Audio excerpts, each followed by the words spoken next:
జ్వాలా నరసింహ, వీర నరసింహ, యోగానంద నరసింహ, లక్ష్మీ నరసింహ, సాలిగ్రామ నరసింహ.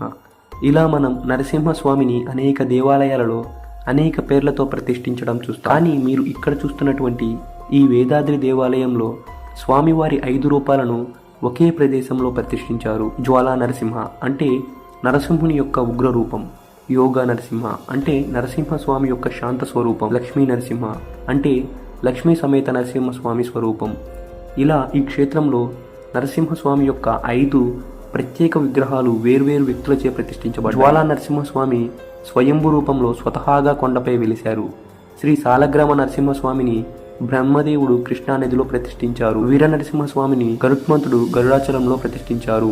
శ్రీ యోగానంద నరసింహస్వామిని ఋష్యశృంగ మహర్షి ప్రతిష్ఠించారు. లక్ష్మీ నరసింహస్వామి గర్భగుడిలో మానవులచే ప్రతిష్ఠించబడింది.